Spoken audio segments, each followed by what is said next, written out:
बीजापुर में हुए भागप्पा हरिजन के मर्डर केस में पुलिस ने 4 आरोपियों को गिरफ्तार किया है। बीजापुर के गांधी चौक पुलिस स्टेशन लिमिट में 11 फरवरी की रात मदीना नगर इलाके में मशहूर नोटोरियस क्रिमिनल भागप्पा हरिजन का बेरहमी से कत्ल किया गया था। इस कत्ल के बाद पुलिस ने 4 आरोपियों को गिरफ्तार कर लिया है।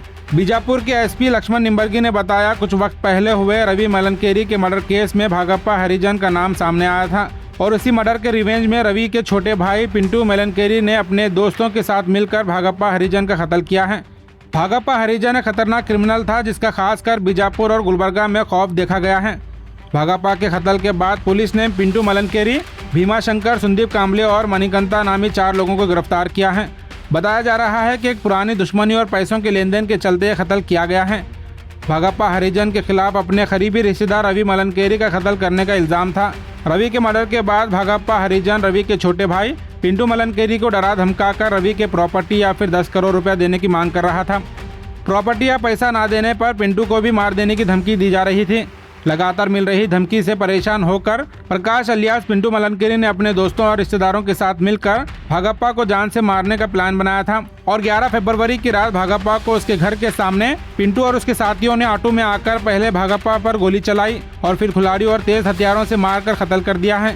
फिलहाल इस केस में पुलिस ने 4 आरोपियों को गिरफ्तार कर लिया है और मजीद इन्वेस्टिगेशन चल रही है। 11ನೇ ತಾರೀಕು ಭಾಗಪ್ಪ ಹರಿಜನದ್ದು ಅವನ ಮನೆ ಮುಂದೆ ರಾತ್ರಿ 9 ಮರ್ಡರ್ ಆಗುತ್ತೆ.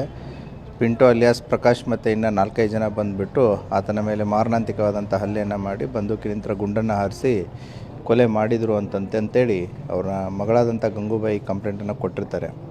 ಸೊ ಈಗಾಗಲೇ ಹಲವಾರು ತಂಡಗಳನ್ನು ರಚನೆ ಮಾಡಿ ಅದನ್ನು ಪತ್ತೆ ಕಾರ್ಯವನ್ನು ಕೈಗೊಂಡಿದ್ದಾಗ ಸೊ ಇವನ ಹಿನ್ನೆಲೆಯನ್ನು ನಾವು ಪರಿಶೀಲಿಸಿದಾಗ ಈಗಾಗಲೇ 6 ಮಂತ್ಸ್ ಮುಂಚೆ ರವಿ ಮೆಲನ್ಕೇರಿ ಅಂತಂತೇಳಿ ಒಬ್ಬರದ್ದು ಮರ್ಡರ್ ಆಗಿರುತ್ತೆ.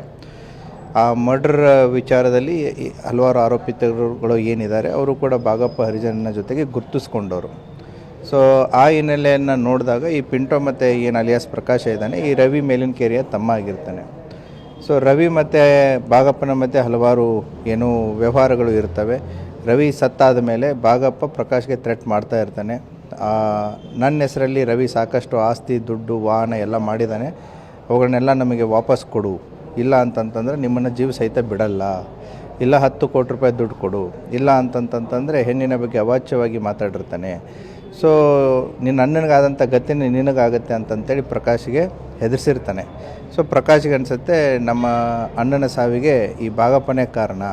ಸೊ ಇವಾಗ ನಮ್ಮ ಅಣ್ಣನ ಸಾಯಿಸೋದು ಅಷ್ಟೇ ಅಲ್ಲದೆ ನಮ್ಮ ಆಸ್ತಿ ಪಾಸ್ತಿ ನಮ್ಮ ಹೆಣ್ಮಕ್ಳಿಗೂ ಕೂಡ ತೊಂದರೆ ಕೊಡ್ತಾ ಇದ್ದಾನೆ ಅನ್ನುವಂಥ ಒಂದು ಎಕ್ಸಿಸ್ಟೆನ್ಸ್ದು ಒಂದು ಪ್ರಶ್ನೆ ಬಂದಾಗ ಪ್ರಕಾಶ್ ಮತ್ತು ಆತನ ಸ್ನೇಹಿತರು, ಉಳಿದಂಥ ಸ್ನೇಹಿತರು 3 ಜನ ಸೇರಿ ಈಗಾಗಲೇ ಪ್ರಕಾಶನೂ ಕೂಡ ಭಾಗಪ್ಪನ ಜೊತೆಗೆ ಹಲವಾರು ಬಾರಿ ಐಡೆಂಟಿಫೈ ಮಾಡ್ಕೊಂಡಿರ್ತಾನೆ. ಸೊ ಭಾಗಪ್ಪನ ಆಗು ಹೋಗುಗಳು, ಭಾಗಪ್ಪನ ಚಲನವಲನಗಳು ಕೂಡ ಪ್ರಕಾಶ್ಗೆ ಮುಂಚಿತವಾಗಿಯೇ ಗೊತ್ತಿರುತ್ತೆ.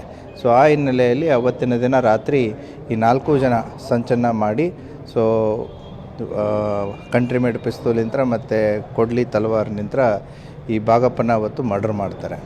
ಮರ್ಡರ್ ಮಾಡಿದ್ದನ ಹಲವಾರು ಜಾಗಗಳಲ್ಲಿ ಓಡಾಡಿದ್ದಾರೆ, ಅದು ತನಿಖೆಯಲ್ಲಿ ನಡೀತಾ ಇದೆ. ತದನಂತರ ಅವರು ಮನೆಗೆ ಎಲ್ಲಿ ಸೇರಿಲ್ಲ, ಹೊರಗಡೆ ಕಾಡಲ್ಲಿನೇ ಉಳ್ಕೊಂಡಿದ್ದಾರೆ. So they were moving towards Jamkhandi. So ಆ ಸಂದರ್ಭದಲ್ಲಿ ಇಟಗಿ ಕ್ರಾಸ್ ಹತ್ರ ಬೇಸ್ಡ್ ಆನ್ ದ ಇನ್ಫಾರ್ಮೇಷನು ನಮ್ಮವರು ಅವ್ರನ್ನ ಹಿಡಿತಾರೆ. ಜಮಖಂಡಿ ಕ್ರಾಸ್ಗೆ ಹೋಗ್ತಿರ್ಬೇಕಾದ್ರೆ ಇಟಗಿ ಕ್ರಾಸ್ ಹತ್ರ ಅವ್ರನ್ನ ಪತ್ತೆ ಮಾಡ್ತಾರೆ. ಒಂದೇ ವೆಹಿಕಲ್ದಲ್ಲಿ ಹೋಗ್ತಾ ಇರ್ತಾರೆ ಎಲ್ಲರೂ. ಸೊ ಅವರು ಈಗಾಗಲೇ ತಮಗೆ ಗೊತ್ತಿದೆ ಏನು ಅಂತಂತಂದರೆ ಈ ಭಾಗಪ್ಪನ ಆಗು ಹೋಗುಗಳು, ಅವನು ಎಲ್ಲಿ ಹೋಗ್ತಾನೆ, ಎಲ್ಲಿ ಬರ್ತಾನೆ, ವಿಜಯಪುರದಲ್ಲಿ ಬಂದ್ರೂ ಕೂಡ ಅವನು ಎಲ್ಲಿರ್ತಾನೆ ಅನ್ನೋದು ಸೊ ಈ ಪ್ರಕಾಶನ್ಗೆ ಮುಂಚಿತವಾಗಿಯೇ ಗೊತ್ತಿರುತ್ತೆ. ಅಬ್ಸರ್ವ್ ಮಾಡಿದ್ದಾರೆ. ಅಬ್ಸರ್ವ್ ಮಾಡಿಬಿಟ್ಟು ಇವರನ್ನ ಏನು ಅವರ ತಂಡವನ್ನು ಕಟ್ಟಿಕೊಂಡು ಒಂದು 2-3 ಸಾರಿ ಕೂಡ ಅದರ ಬಗ್ಗೆ ಪ್ಲ್ಯಾನ್ ಮಾಡಿದ್ದಾರೆ. ಬಟ್ ಅವಾಗ ಸಕ್ಸೀಡ್ ಆಗಿಲ್ಲ. ಸೊ ಅದೇ ರೀತಿ ಇವನು ಅವತ್ತಿನ ದಿನ ಇಲ್ಲಿ ಬಂದಿದ್ದಾನೆ ಅನ್ನೋದು, ಇಲ್ಲಿದ್ದಾನೆ ಅನ್ನೋದು ಖಚಿತ ಮಾಹಿತಿ ಅವರಿಗೆ ಬಂದಿರುತ್ತೆ. ಭಾಗಪ್ಪನ ಅವರು ಅಬ್ಸರ್ವ್ ಮಾಡಿದ್ದಾರೆ over A period of time.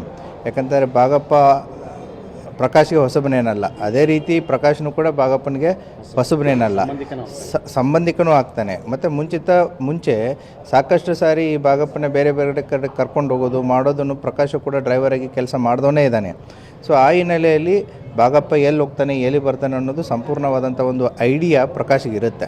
So ಆ ಹಿನ್ನೆಲೆಯಲ್ಲಿ ಅವತ್ತಿನ ದಿನ ಸೊ ತಾವು ನೋಡಿದಾಗೆ ಅವತ್ತಿನ ಮನೆಯ ಮುಂದೆ ರಾತ್ರಿ 9 ಗಂಟೆಗೆ ಇವರು ಕತ್ತಲು. ಈ ಯಾರು ಭಾಗಪ್ಪ ಮನೆಯನ್ನು ಕತ್ತಲಾಗಿ ಇಟ್ಕೊಳ್ಳೋದು ಒಂದು ಹ್ಯಾಬಿಟ್, ಒಂದು ಹೊರಗಡೆ, ಅಂದರೆ ಆತ ಬಂದಿದ್ದು ಮಾಡಿದ್ದು ಯಾರಿಗೂ ಗೊತ್ತಾಗಬಾರ್ದು ಅಂತಂತೇಳಿ. ಸೊ ಅವತ್ತಿನ ದಿನ ಈ 4 ಜನ ಸೇರಿ ಈ ಪ್ಲ್ಯಾನನ್ನು ಎಕ್ಸಿಕ್ಯೂಟ್ ಮಾಡ್ತಾರೆ.